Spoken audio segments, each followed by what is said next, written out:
Jericho Rosales ginugol ang edad ni Janine Gutierrez. Inamin ni Jericho Rosales na muntik na niyang hindi i-date si Janine Gutierrez dahil akala niya ay 24 years old pa lamang ang aktres. Sa isang panayam kay Karen Davila sa YouTube, ibinahagi ni Jericho ang kwento ng kanilang unang pagkikita na nauwi sa kanilang unang date. Ayon kay Jericho, nag-umpisa ang lahat ng anyayahan niya si Janine para sa isang script reading. Isang araw, tinanong ko siya, "Gusto mo bang makipag-script reading sa akin?" Ani Jericho. Sinabi niya na nais niyang makilala si Janine dahil ito na lang ang hindi pa niya nakakatrabaho. At magkasama sila sa isang proyekto kung saan siya ang magiging asawa ni Janine. Nagkita sila sa isang cafe para sa kanilang script reading. At nagdala si Jericho ng kanyang iPad para sa kanilang work meeting. Ngunit sa kabila ng 6 na oras na usapan, hindi man lang nila nabuksan ang iPad.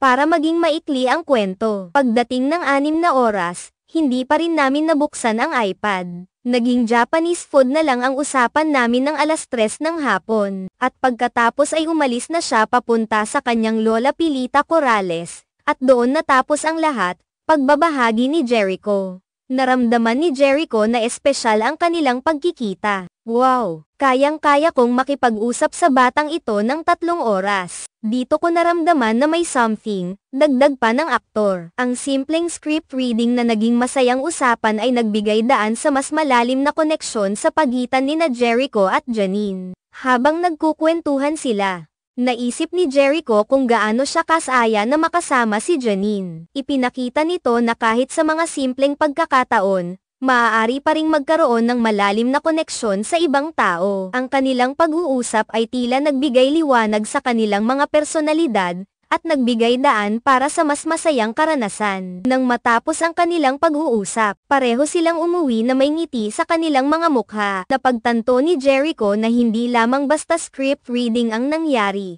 Ito ay isang simula ng kanilang magandang samahan. Ang pagkakataong ito ay naging pundasyon ng kanilang ugnayan, na hindi lamang nakabatay sa kanilang trabaho kundi pati na rin sa kanilang personal na interes. Ang kwento nina Jericho at Janine ay isang magandang halimbawa ng kung paano ang simpleng pagsasama ay maaaring humantong sa mas malalim na koneksyon. Nagpakita ito na hindi kailangang maging komplikado ang mga bagay-bagay upang makabuo ng tunay na relasyon. Ang pagkakaroon ng oras para sa isa't isa at ang pagpapahalaga sa mga simpleng bagay ay maaaring magdulot ng malaking pagbabago sa isang relasyon. Sa paglipas ng panahon, lumalim ang kanilang samahan, at naging inspirasyon sila sa marami. Ang kanilang kwento ay nagsisilbing paalala na ang tunay na koneksyon ay nagsisimula sa mga simpleng hakbang at malalim na pag-uusap. Sa huli, ang kanilang unang pagkikita ay hindi lamang isang pagkakataon kundi isang simula ng isang magandang kwento na patuloy nilang isinusulat. Ang pag-amin ni Jericho na muntik na niyang hindi i-date si Janine dahil sa kanyang maling akala ay nagpapakita na hindi natin alam ang mga posibilidad sa buhay. Minsan, ang mga inaasahan natin ay hindi palaging tumutugma sa katotohanan. Subalit, ang mga pagkakataong hindi natin inaasahan ay maaaring maging pinakamagandang bahagi ng ating buhay. Sa kanilang kwento,